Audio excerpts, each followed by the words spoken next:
नमस्कार. Excellence MPSC academy या educational प्लॅटफॉर्ममध्ये आपल्या सर्वांचं पुन्हा एकदा स्वागत. आपण क्रांतिकारकांची सिरीज पाहतोय आणि या सिरीजमध्ये आपण आतापर्यंत सुरुवातीला नरवीर उमाजी नाईक, त्यानंतर आद्य क्रांतिकारक वासुदेव बळवंत फडके आणि त्यानंतर चाफेकर बंधू दामोदर बाळकृष्ण वासुदेव, हे 3 चाफेकर बंधू. आणि या लेक्चरमध्ये आपण पाहणार आहोत पांडुरंग महादेव बापट अर्थात सेनापती बापट यांच्याबाबत महत्त्वाच्या घडामोडी, बापट यांचं चरित्र. चला तर मग सुरुवात करूया. पांडुरंग महादेव बापट म्हणजेच सेनापती बापट यांचा जन्म 12 नोव्हेंबर 1880 मध्ये आजच्या अहमदनगर जिल्ह्यामधील पारनेर या ठिकाणी झाला. महत्त्वाचा मुद्दा आहे, कुठं झाला जन्म? पारनेर. कुठं आहे पारनेर? तर जिल्हा अहमदनगरमध्ये आहे. सध्या अहमदनगरचं नाव सुद्धा बदललेलं आहे. काय नाव आहे आज? अहिल्यानगर. पुढं निधन मुंबईमध्ये झालं होतं 1967 मध्ये. लहान असताना, लहान वयामध्ये चाफेकर बंधूंचं निधन किंवा त्यांची फाशी पाहिलेली आहे. त्या चाफेकर बंधूंच्या गटामधीलच एक व्यक्ती ते म्हणजे दामोदर भिडे गुरुजी. आणि या दामोदर भिडे गुरुजींकडून पांडुरंग महादेव बापट यांनी देशसेवेची शपथ घेतली होती. ती शपथ म्हणजेच पारतंत्र्यामध्ये आपला जी भारतमाता आपली अडकलेली आहे, त्या पारतंत्र्यामध्ये अडकलेल्या आपल्या मातृभूमीला स्वतंत्र करण्यासाठी संपूर्ण आयुष्य काया वाचा मनानं झटण्याचा आणि गरज पडली तर त्यासाठी बलिदान करण्याची शपथ या पांडुरंग महादेव बापट यांनी घेतली. 1892 मध्ये पुण्यामध्ये आले होते. न्यू इंग्लिश स्कूलमध्ये प्रवेश घेतला होता. म्हणजे स्कूल लाईफचं जे शिक्षण आहे त्यांचं स्कूलचं ते झालंय न्यू इंग्लिश स्कूलमध्ये. 1903 मध्ये BA झाले, ग्रॅज्युएट झाले इतिहास आणि राजकीय अर्थशास्त्र या 2 विषयांमध्ये. पुढे 1904 मध्ये अभियांत्रिकी शिक्षण घेण्यासाठी मेकॅनिकल इंजिनिअरिंग, तर त्या मेकॅनिकल इंजिनिअरिंगचं शिक्षणासाठी गेले होते. मोसेगिरी नावाच्या बोटीनं लंडनला गेले. त्यासाठी मग त्यांना एक शिष्यवृत्ती भेटली होती. अशा 2 शिष्यवृत्त्या होत्या. एक आहे मंगळदास नथुबाई यांची शिष्यवृत्ती आणि दुसरी मुंबई विद्यापीठाकडून ब्रिटन सरकारकडून दिली जाणारी शिष्यवृत्ती. तर या 2 शिष्यवृत्त्या आणि टिळकांची शिफारस या जोरावर गेले. लंडनला गेल्यानंतर एका व्यक्तीकडे राहिले, श्यामजी कृष्ण वर्मा, आणि त्यांचं इंडिया हाऊस. याबाबत आपण ऐकलेलं आहे, परीक्षेत खूप वेळा प्रश्न आलाय. इंडिया हाऊसची स्थापना कोणी केली? तर श्यामजी कृष्ण वर्मा. तर या इंडिया हाऊसमध्ये राहिले श्यामजी कृष्ण वर्मांच्या. या संघटने एक क्रांतिकारकांची संघटना म्हणता येईल. इंग्लंडमध्ये सगळ्यांचं हे आश्रयस्थान होतं. तर या ठिकाणी राहिलेत.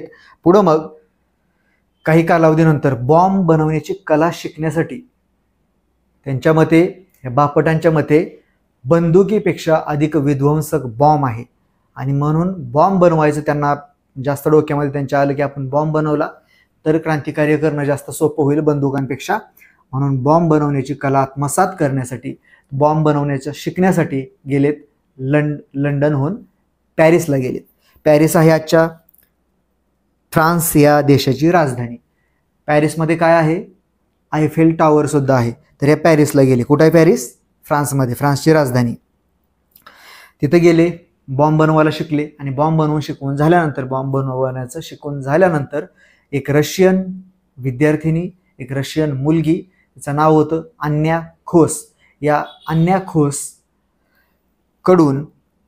खोसकडून त्या बॉम्ब बनवण्याच्या ते जे लिहिलेलं पुस्तक होतं त्याचं भाषांतर करून घेतलं होतं यांनी इंग्रजीमध्ये. रशियन भाषेमध्ये असणारे बॉम्ब बनवण्याची जी माहिती आहे त्या माहितीचं भाषांतर केलं इंग्रजी भाषेमध्ये. अशा प्रकारे मग ही जी अन्या खोस आहे, रशियामधली MBBS करायला फ्रान्समध्ये आलेली विद्यार्थिनी, फ्रान्समध्ये येऊन MBBSचं शिक्षण घेते आणि स्वतःची 6माही परीक्षा बुडवून या बापटांसाठी त्या माहितीचं भाषांतर करवण्यामध्ये वेळ घालवते आपला. तर अशा प्रकारचे लोक. पुढं मग इंग्रजीमध्ये अनुवाद झाला, परत आले इंग्लंडला आणि इंग्लंडमध्ये आल्यानंतर 1906 मध्ये या बापटांनी एक निबंध लिहिला आणि तो वाचून पण दाखवला होता शेफर्ड सभागृहामध्ये इंग्लंडमध्ये. काय होता विषय निबंध? तर भारतातील इंग्रजांची राजवट, भारतातील ब्रिटिश राजवट याविषयी हा निबंध होता. आणि या निबंधामध्ये त्यांनी इंग्रजांचं भारतावर असणारं राज्य, त्याचे दुष्परिणाम याबाबत सविस्तर सखोल मुद्दे मांडले होते. त्याचं स्वतःच वाचन पण केलं होतं. आणि मग ह्या गोष्टीची माहिती इंग्रजांना मिळाल्यानंतर इंग्रजांनी बापटांना जी दिली जाणारी शिष्यवृत्ती होती 1200 रुपयांची, ती शिष्यवृत्ती बंद केली. पुढच्या कालावधीमध्ये मग 1907 मध्ये लाला लजपत राय हे काहीतरी 1857च्या उठावाला 50 वर्ष होत आहेत, आणि 50 वर्ष म्हणजे सुवर्ण महोत्सव आपल्याला माहिती आहे, गोल्डन जुबली म्हणतो आपण त्याला. तर त्या सुवर्ण महोत्सवानिमित्त काहीतरी खटापट करतील, क्रांतिकार्य करतील म्हणून प्रतिबंधात्मक उपाय म्हणून लाला लजपत राय यांना इंग्रजांनी अटक केली होती. आणि मग ह्यावेळेस बापटांचं पित्त खवळलं. यांनी इंग्रजांना एक मुदत दिली 3 महिन्यांच्या आत, म्हणजे हे खाजगीमध्ये बोलणं आहे, काय पत्र पाठवून वगैरे मुदत नाही दिलेली. त्यांच्या क्रांतिकारक सहकाऱ्यांबरोबर बोलणे झालेलं त्याच्यामधलं त्यांचं मत आहे. जर इंग्रजांनी 3 महिन्याच्यात लालाजीला नाही सोडलं तर मी स्वतः मोर्ले नावाचा भारत मंत्री त्यावेळेचा, त्या मोर्लेवर गोळ्या झाडीन, अशा प्रकारे वक्तव्य यांनी रागाच्या भरामध्ये केलेलं आहे. पुढे त्यांना एक आयडिया आली, त्यांच्या डोक्यामध्ये कल्पना आली की आपण बारीक सारीक छोटी मोठी क्रांतिकार्य करण्यापेक्षा आपण इंग्लंडचं जे सभागृह आहे, संसदेचं सभागृह, पार्लमेंट, तेच बॉम्ब टाकून उडवून देऊया. पण सावरकरांनी यावेळेस बापटांना सबुरीनं घेण्याचा सल्ला दिला.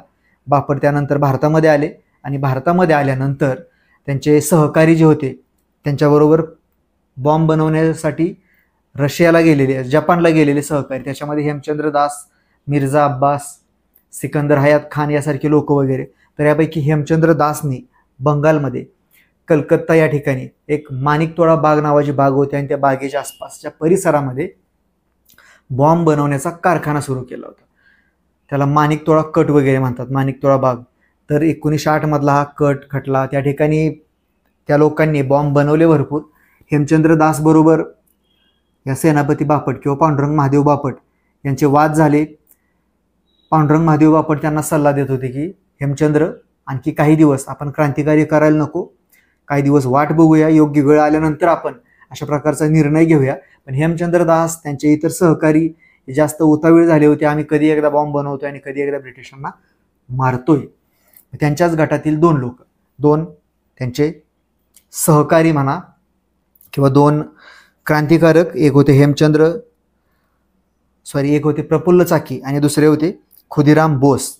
या 2 लोकांनी 30 एप्रिल 1908 रोजी, तारीख महत्वाची बघा इकडं, 30 एप्रिल 1908 रोजी कलकत्त्यामध्ये खुदीराम बोस आणि प्रफुल्ल चाकी या दोघांनी त्यावेळेचा कलकत्त्यामधला जो न्यायाधीश होता, ब्रिटिश न्यायाधीश किंग्सफोर्ड, या किंग्सफोर्डवर बॉम्ब टाकला होता. चीफ प्रेसिडेन्सी मॅजिस्ट्रेट किंग्सफोर्डवर बॉम्ब टाकला. पण आपल्या भारतीय क्रांतिकारकांचे बॉम्ब नेहमी दुसऱ्या साईडला पडायचे, कुठेतरी ज्याच्यावर टाकलाय तर तो सोडून दुसऱ्यावर कोणावर तरी पडायचे. त्यांचा नियम जरा चुकायचा, प्रॅक्टिस कमी होती बहुतेक. तिकडं दिल्ली दरबारच्या वेळेस देखील 1912 मध्ये 11 मध्ये रासबिहारी बोसने हार्डिंगवर बॉम्ब टाकला होता. तो बॉम्ब देखील दुसऱ्याच व्यक्तीवर पडला होता, केनेडीवर वगैरे. तर अशा प्रकारे जिथं बॉम्ब टाकायचे दुसऱ्या व्यक्तीच्या अंगावर पडायचे. इथंही तसंच झालंय. किंग्सफोर्ड वाचला, पण इतर 2 इंग्रज स्त्रिया ठार झाल्या होत्या. आणि मग अशा प्रकारे पुढं इंग्रजांनी तपास मोहीम राबवली, धरपकड सुरू केली क्रांतिकारकांची.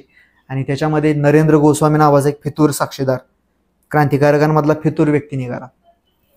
त्या नरेंद्र गोस्वामीनं सेनापती बापटांचं नाव घेतलं की पांडुरंग महादेव बापटनं अशा प्रकारे बॉम्ब वगैरे बनवायला शिकवलं, त्याचं भाषांतर वगैरे केलं, ह्या गोष्टी सांगितल्या. पुढं मग इंग्रज सरकारनं, इंग्रज पोलिसांनी या पांडुरंग महादेव बापटांना पकडण्यासाठी प्रयत्न केला. पण हे आधीच फरार झाले होते. नाव बदलून, वेश बदलून, व्यवसाय बदलून भारतभर प्रवास करत होते, वेगवेगळे व्यवसाय उपजीविकेसाठी करत होते. अशा प्रकारे काही काळ ह्यांनी अंडरग्राऊंड राहून, फरार राहून काढलेलं आहे, भूमिगत राहून जगलेलं आहे जीवन. त्यामुळे वाचले, त्यांना पकडता आलं नाही इंग्रजांना.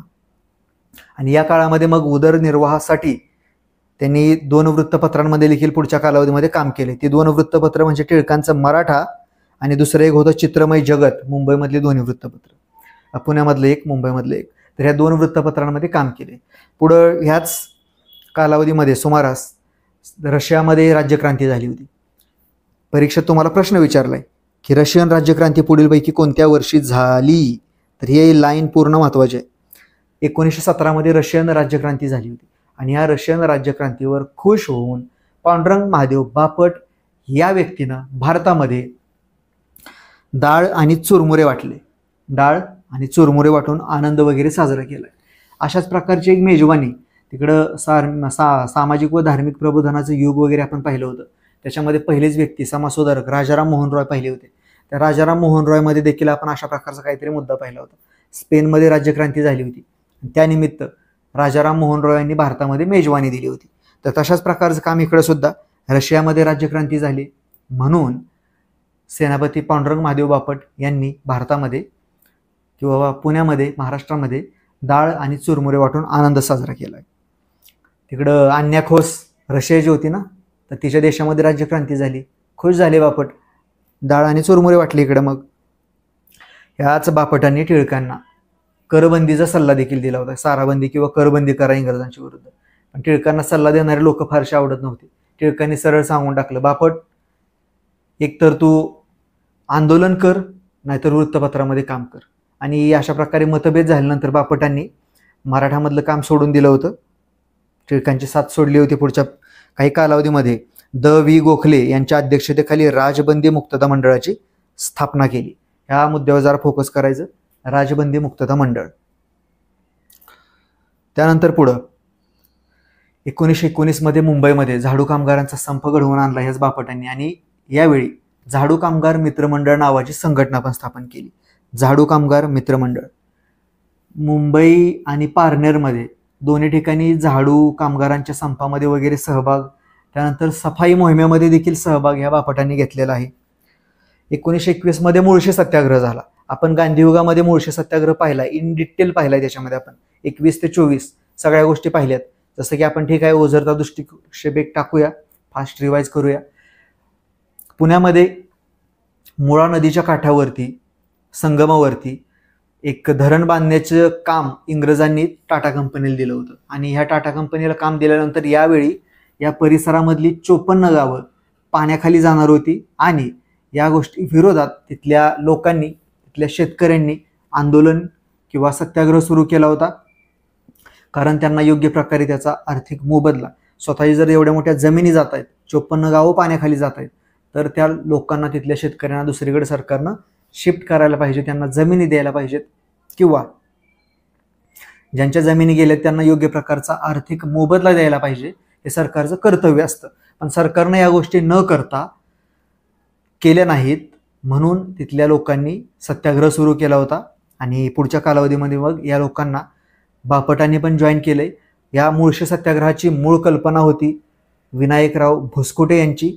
मुळशी सत्याग्रहामधले पहिले सत्याग्रही होते शंकरराव देव. आपण पाहिलेत ह्या सगळ्या गोष्टी. पहिले सत्याग्रही शंकरराव देव. पुढच्या कालावधीमध्ये जॉईन केलं बापटांनी. 1922 मध्ये डॉक्टर मुंजे यांच्या अध्यक्षतेखाली मुळशी परिषद स्थापन झाली होती. आणि याच दरम्यानच्या कालावधीमध्ये बापटांनी जॉईन केल्यानंतर सुरुवातीला बसले, सत्याग्रहींमध्ये सहभागी झाले. इंग्रज कंपनीच्या लोकांनी, टाटा कंपनीच्या लोकांनी यांच्यावरती गरम पाणी फेकलं, गरम पाण्याचे फवारे वगैरे, यांना पळवून लावलं तिथून या सगळ्या सत्याग्रहींना. पुढं मग ह्या बापटांना वगैरे जेल झाली 5-6 महिन्यांची, तुरुंगवास झाला. पुढे सुटून आल्यानंतर परत गांधीजींच्याच मार्गाने सत्याग्रह सुरू केला. यावेळेस कंपनीच्या लोकांनी या सगळ्यांना पकडलं आणि काट्यांवरती फेकून दिलं. त्यानंतर जेल सुद्धा झाली. मग परत तुरुंगातून सुटून आल्यानंतर मात्र ह्यांनी विचार केला की नाही, आधी आपण गांधीजींच्या मार्गाने गेलो, मग आपल्याला उचलून काट्यावरती फेकलं, आता मार्ग बदलायचा. आपण मार्ग बदलला त्यांनी. आणि जो तिथला यंत्रचालक, ट्रक ड्रायव्हर वगैरे असेल किंवा रेल्वे असेल, काहीतरी धरण बांधण्यासाठी लोखंड वगैरे घेऊन येणारं वाहन होतं, त्या वाहन चालकाच्या, यंत्रचालकांच्या पायावर यावेळेस मात्र ह्यांनी गोळ्या घातल्यात. आणि पुढं मग ह्यांना पुन्हा एकदा 7 वर्षाची तुरुंगवासाची शिक्षा झाली. पण यामधल्या कालावधीमध्ये सरकारनं तिथल्या शेतकऱ्यांचं म्हणणं ऐकलं. जो सत्याग्रह आहे मुळशी सत्याग्रह, तो यशस्वी झाला होता. आणि म्हणून मुळशीमधल्या लोकांनी खुश होऊन बापटांना सेनापती ही पदवी दिली होती. कुठली पदवी दिली होती? सेनापती पदवी. मुळशी सत्याग्रहामध्ये सहभाग व सेनापती पदवी कोणाकडून मिळाली? तर तिथल्या लोकांकडून, मुळशीमधल्या लोकांकडून.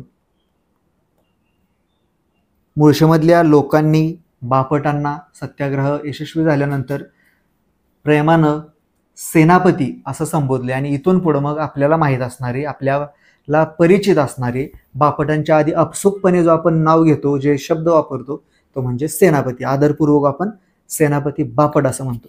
तर हे सेनापती बनण्यामागचं पूर्ण राजकारण, पूर्ण हिस्ट्री स्टोरी या ठिकाणी आहे, या मुळशी सत्याग्रहामध्ये आहे. पुढं मग 1931 मध्ये काँग्रेसचे प्रांतिक अध्यक्ष झाले होते, प्रांतिक काँग्रेसचे अध्यक्ष झाले होते. आणि 1931 मध्येच वासुदेव बळवंत गोगाटे नावाच्या फर्ग्युसन कॉलेजमध्ये पुण्यामध्ये शिकणाऱ्या एका विद्यार्थ्यानं त्यावेळेसचा मुंबईचा गव्हर्नर, मुंबई प्रांताचा वॉटसन, याच्यावर गोळ्या झाडल्या होत्या. तर यावेळी या बापटांनी त्या वासुदेव बळवंत गोगाटेंचं अभिनंदन केलं होतं आणि आग्रह केला होता की तू गुन्हा मान्य कर. पण गोगाटेंनी मात्र गुन्हा काय मान्य केला नव्हता. तरी गोगाट्यांना 7 वर्षाची शिक्षा झाली होती. पुढे त्यांच्या विरुद्ध पुरावे वगैरे होते. आपण पाहिले गांधी युगामध्ये ह्या गोष्टी देखील सविनय कायदेभंग चळवळीच्या वेळी. पुढे जाऊया. 1932 मध्ये 20 सप्टेंबर ते 24 सप्टेंबर 1932 या कालावधीमध्ये खास करून रॅमसे मॅकडोनाल्ड निवाड्यानंतर, जातीय निवाड्यानंतर गांधीजींनी पुण्यामध्ये आमरण उपोषणाला सुरुवात केली होती. कशाच्या विरोधात? तर स्वतंत्र मतदारसंघांच्या विरोधात. स्वतंत्र मतदारसंघांच्या विरोधात गांधीजींनी उपोषणाला सुरुवात केली. आणि मग याच मुद्द्यावरून गांधीजींच्या समर्थनार्थ सेनापती बापटांनी सुद्धा उपोषणाला सुरुवात केली होती. पुढच्या कालावधीमध्ये हैदराबाद स्टेट काँग्रेसची स्थापना झाली होती 1938 मध्ये. कोणी केली होती? तर स्वामी रामानंद तीर्थ यांनी 1938 मध्ये हैदराबाद स्टेट काँग्रेसची स्थापना केली होती. बघा, हे बापटांमध्ये जरी नसलं तरी हैदराबाद स्टेट काँग्रेसवर प्रश्न आलाय, त्याची स्थापना कधी झाली म्हणून. महत्त्वाचा मुद्दा आहे. 1938 मध्ये कोणी केली होती? तर स्वामी रामानंद तीर्थ यांचं नाव आहे. त्या रामानंद तीर्थ यांचं मूळ नाव व्यंकटेश भवानराव खेडगेकर आहे, माहिती आहे तुम्हाला. आपण पाहणार आहे ते सुद्धा. समाजसुधारकांमध्ये त्यांना सुद्धा घ्यायचं आहे आपल्याला, टेन्शन नाही घ्यायचं. रामानंद तीर्थ, स्वामी रामानंद तीर्थ, व्यंकटेश भवानराव खेडगेकर. पुढं 1938 मध्ये अंमळनेर या ठिकाणी साने गुरुजींनी गिरणी कामगारांचा, विडी कामगारांचा वगैरे संप सुरू केला होता. आणि या दरम्यान साने गुरुजींनी पत्रव्यवहारामध्ये बापटांना सांगितलं की जर माझ्या मनासारखा कामगारांच्या बाजूने निर्णय नाही झाला तर मी काय करणार आहे, तर जलसमाधी घेणार आहे. यावेळेस हे पण म्हणतात की तुम्ही जलसमाधी घेतली तर मी पण घेतो जलसमाधी. चला पुढं. 1939 मध्ये गांधीजी आणि सुभाषचंद्र बोस यांच्यामध्ये वाद झाला होता. त्यानंतर मग गांधीजीच्या विरोधात सुभाषचंद्र बोस काँग्रेसचे अध्यक्ष बनले. पुढच्या कालावधीमध्ये वादानंतर काँग्रेस सोडून दिला. आणि ह्या वेळेस सुद्धा, या वादाच्या वेळेस सुद्धा हे बापट म्हणतायत की मी जलसमाधी घेणार. आता ही जलसमाधी घ्यायची काय हौस आहे यांना काय माहिती. थोडं काय झालं की जलसमाधी घेतो म्हणतायत. 3-4 वेळा जलसमाधीचा निर्णय घेतला यांनी. पुढं मग स्वतः नेताजी सुभाषचंद्र बोस आणि बापटांची मुलगी कमल यांनी आग्रह केला आणि त्यांच्या आग्रहानंतर मग यांनी त्या जलसमाधीचा निर्णय मात्र सोडून दिलेला आहे किंवा बदलला आहे. पुढच्या कालावधीमध्ये 1939 मध्येच सुभाषचंद्र बोस यांनी काँग्रेस सोडली होती आणि फॉरवर्ड ब्लॉकची स्थापना केली होती. 1939 फॉरवर्ड ब्लॉक. कोणाचा पक्ष आहे हा फॉरवर्ड ब्लॉक? परीक्षेत प्रश्न विचारला खूप वेळा. फॉरवर्ड ब्लॉकची स्थापना कोणी केली? उत्तर आहे सुभाषचंद्र बोस. नेताजी सुभाषचंद्र बोस यांनी काँग्रेस सोडल्यानंतर कुठला पक्ष स्थापन केला? उत्तर आहे फॉरवर्ड ब्लॉक. फॉरवर्ड ब्लॉक या पक्षाची स्थापना नेताजी सुभाषचंद्र बोस यांनी कोणत्या वर्षी केली किंवा कधी केली? उत्तर आहे 1939. या एका मुद्द्यावर फॉरवर्ड ब्लॉक आणि नेताजी सुभाषचंद्र बोस यावर किमान पोलीस भरतीला किमान 5 ते 7 वेळा प्रश्न आलेला आहे. त्यामुळे हा मुद्दा लक्षात ठेवायचा आहे. Forward bloc 1939 Subhas Chandra Bose. आणि या फॉरवर्ड ब्लॉकचे मुंबई प्रांताचे अध्यक्ष बनलेत हे सेनापती बापट. पुढे जाऊया. 24 ऑक्टोबर 1941 या दिवशी रत्नागिरीमध्ये एका मंदिरामध्ये ह्या बापटांनी भाषण केलं आणि भाषणावेळी बोलले की रक्ताचा सडा शिंपडल्याशिवाय आपल्या देशाला स्वातंत्र्य मिळणार नाही आणि इंग्रजांविरुद्ध सशस्त्र संघर्ष आपण करायला पाहिजे. इंग्रजांना आयतच खोलीत मिळालं, पकडलं या बापटांना, खटला भरला यांच्यावरती आणि 7 वर्षाची कारावासाची शिक्षा जाहीर झाली. याच दरम्यान यांनी 1944 मध्ये एक वक्तव्य केलं होतं की भारत मंत्री, व्हाईसरॉय आणि ब्रिटनचा सम्राट ह्या लोकांना यांनी युद्ध गुन्हेगार संबोधलं होतं. दुसरं महायुद्ध सुरू होतं ना 1939 ते 1945 या दरम्यान. तर ह्या महायुद्धासाठी युद्ध गुन्हेगार आहेत हे लोक असं बोलले होते बापट. यावेळेस सुद्धा यांना शिक्षा झाली 1 वर्षाची की सम्राटाला युद्ध गुन्हेगार म्हणताय तुम्ही. पुढच्या कालावधीमध्ये देशाला स्वातंत्र्य मिळालं आणि स्वातंत्र्य मिळाल्यानंतर आपल्या देशाच्या राजधानीच्या ठिकाणी त्यावेळेसच्या हंगामी सरकारमधील पंतप्रधान असलेल्या जवाहरलाल नेहरूंनी लाल किल्ल्यावरून रात्रीच्या वेळेस मध्यरात्री 15 ऑगस्टला ध्वज फडकावला होता, आपला तिरंगा ध्वज फडकावला होता. तर पुण्यामध्ये हा मान, ध्वज फडकवण्याचा मान त्यावेळेस पांडुरंग महादेव बापट म्हणजेच सेनापती बापट यांना मिळाला होता. पुण्यामध्ये कोणी फडकवला होता ध्वज? पांडुरंग महादेव बापट म्हणजेच आपले सेनापती बापट यांनी फडकवला होता. देशाच्या बघा 1948 मध्ये ह्या सगळ्या देशाच्या स्वातंत्र्यानंतर 30 जानेवारी 1948ला दिल्लीमध्ये बिर्ला भवनमध्ये महात्मा गांधींची नथुराम गोडसेनं गोळ्यावरून हत्या केली होती. यावेळेस देखील बापट म्हणतात की मी आता जलसमाधीच घेतो. जलसमाधीचा परत त्यांचा निर्णय कसा बदलला वगैरे आग्रहाने त्यांनी बदलला म्हणतात.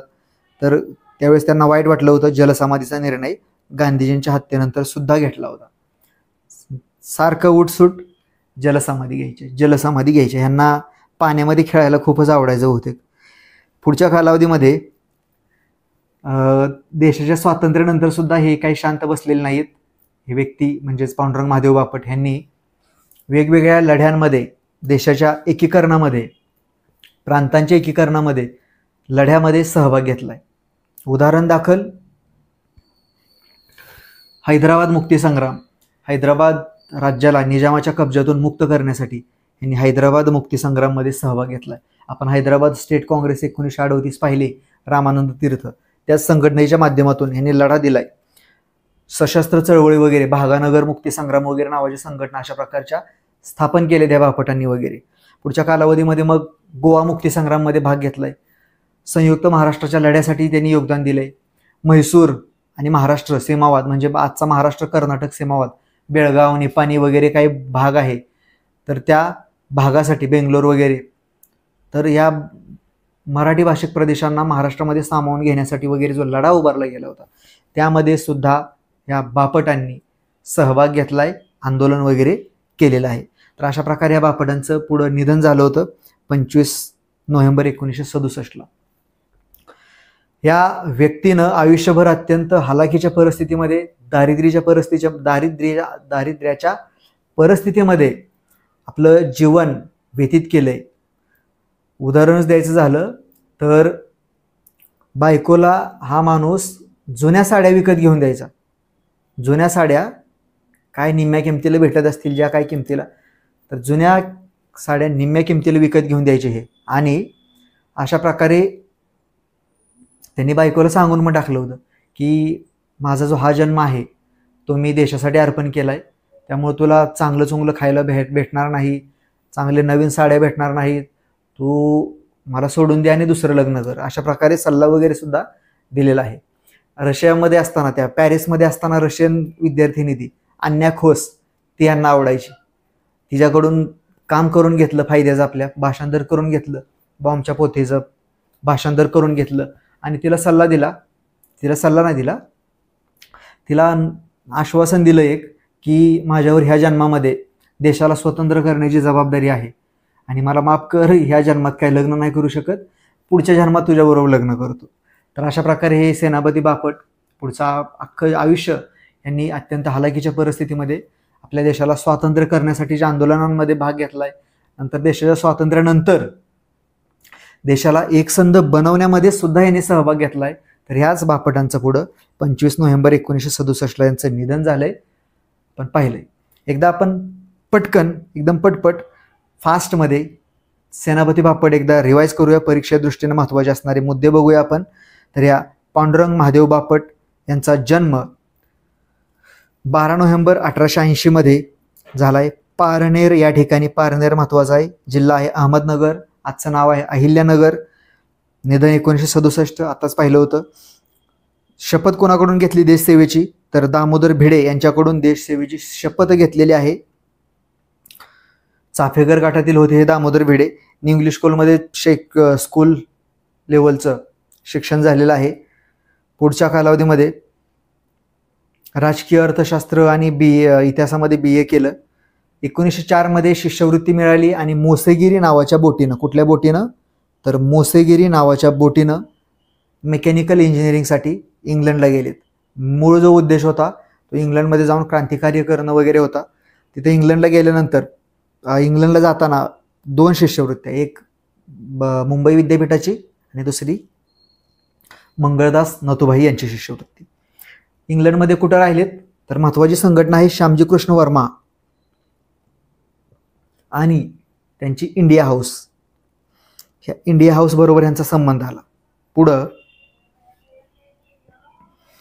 क्रांतिकार्य करत असतानाच फ्रान्सची राजधानी असलेल्या पॅरिसमध्ये गेले बॉम्ब बनवण्याला शिकण्यासाठी, बॉम्ब बनवण्याची कला शिकण्यासाठी.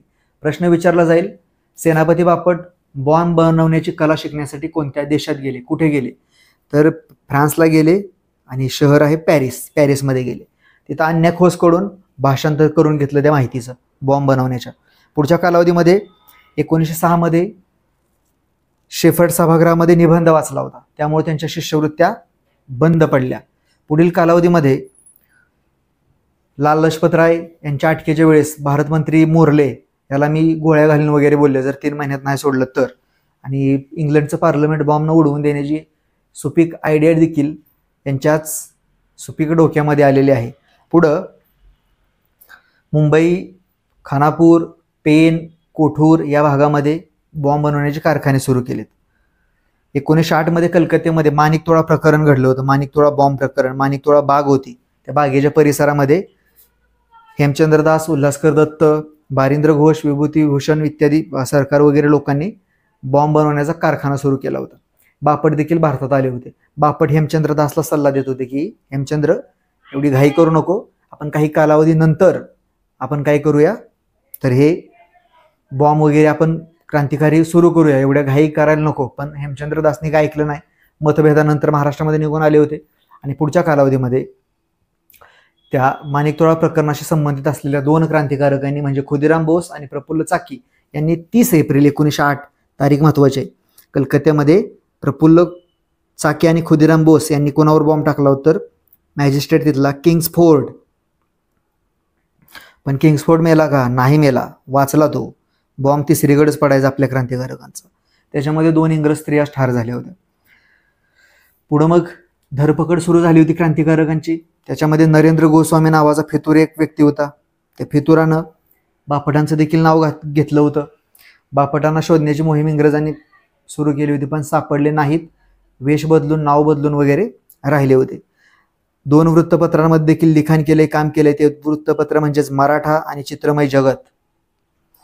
पुढे 1917 मध्ये रशियात क्रांती झाली होती. यावेळी डाळ आणि चुरमुरे वाटून आनंद साजरा केलाय. महत्वाचं आहे रशियन राज्यक्रांती, वर्ष विचारलं जाईल आणि त्या राज्यक्रांतीनिमित्त भारतामध्ये कोणी डाळ चुरमुरे वाटले हे देखील विचारलं जाऊ शकतं. पुढं राजबंदी मुक्तता मंडळ टिळकांना करबंदीचा सल्ला दिला होता. तसंच द.वी. गोखलेंच्या अध्यक्षतेखाली राजबंदी मुक्तता मंडळाची स्थापना देखील यांनी केलेली आहे. पुढच्या कालावधीमध्ये मुंबईमध्ये झाडू कामगार संपामध्ये सहभाग त्यांनी घेतलेला आहे. पुढं 21 मध्ये मुळशी सत्याग्रह झालाय. त्या मुळशी सत्याग्रहामध्येच सेनापती ही पदवी त्यांना लोकांनी दिलेली आहे. डॉक्टर मुंजेंच्या अध्यक्षतेखाली मुळशी परिषद भरली होती. मुंबईचा गव्हर्नर वॉटसन त्याच्यावर वासुदेव बळवंत गोगाट यांनी गोळ्या मारल्या होत्या. त्याचं अभिनंदन केलंय बापटांनी.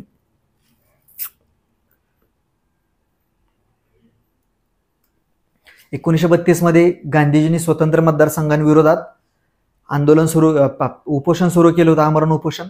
यावेळेस बापटांनी सुद्धा गांधीजींच्या समर्थनार्थ उपोषण सुरू केलेलं आहे. हैदराबाद स्टेट काँग्रेसची स्थापना 1938 ला झाली. त्याच्या स्थापनेमध्ये, सत्याग्रहामध्ये सेनापती बापट यांचा सुद्धा सहभाग आहे. कोणी केली होती स्थापना आपण पाहिले? रामानंद तीर्थ यांनी, स्वामी रामानंद तीर्थ. व्यंकटेश भवानराव खेडगेकर म्हणतात त्यांना, खरं नाव त्यांचं, त्यांनी केली होती. पुढं याच वर्षी 1938 मध्येच अमळनेरमध्ये साने गुरुजींनी कामगारांचा संप सुरू केला होता. आणि यावेळेस हे म्हणतायत की जर योग्य प्रकारे निर्णय नाही घेतला तर मी, सेनापती बापट म्हणतायत की साने गुरुजींबरोबर मी सुद्धा जलसमाधी घेईन. त्यानंतर पुढे 1939 मध्ये गांधीजी आणि सुभाषचंद्र बोस यांच्यामध्ये वाद झालाय. या वादाच्या वेळेस सुद्धा नाराज झालेत हे आणि जलसमाधी घ्यायचा निर्णय घेतला. पुढे तो निर्णय बदलला गेला. 1939 मध्ये फॉरवर्ड ब्लॉक स्थापन केला नेताजी सुभाषचंद्र बोस यांनी आणि त्या मुंबई प्रांताचे मग त्या फॉरवर्ड ब्लॉकचे अध्यक्ष बनलेत हेच सेनापती बापट. पुढच्या कालावधीमध्ये प्रश्न विचारला जाईल पुढीलपैकी कोणी व्हाईसरॉय आणि ब्रिटिश सम्राट यांना युद्ध गुन्हेगार संबोधलं होतं? तर सेनापती बापट यांनी संबोधलं होतं युद्ध गुन्हेगार. 15 ऑगस्ट 1947 ला पुण्यामध्ये तिरंगा फडकवण्याचा मान याच सेनापती बापट यांना मिळाला. स्वातंत्र्यानंतर सुद्धा जे काय आंदोलन झाली त्याच्यामध्ये सुद्धा यांचा सहभाग आहे. गांधीजींची हत्या झाली होती 1948, 30 जानेवारी 1948. त्याला आपण हुतात्मा दिन किंवा शहीद दिन म्हणतो, हुतात्मा दिन जास्त प्रमाणात म्हटलं जातं. तर त्यावेळेस देखील ह्यांना राग आला, भावना विवश झाले आणि जलसमाधी घ्यायचा यांनी निर्णय घेतला होता.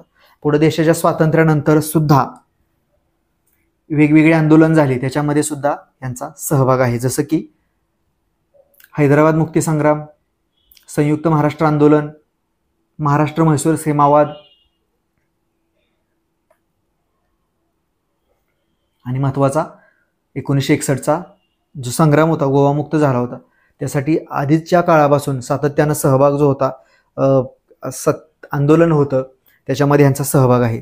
गोवा मुक्ती संग्राम म्हणा किंवा मग दीव दमन वगैरे जे आहे भाग, दादरा नगर हवेली आहे, यांच्या स्वातंत्र्यासाठी सुद्धा बापटांनी सहभाग घेतलेला आहे, त्याच्यामध्ये देखील लढा दिलेला आहे. अशा प्रकारे ह्या बापटांचं निधन झालंय 25 नोव्हेंबर 1967 मध्ये मुंबईमध्ये.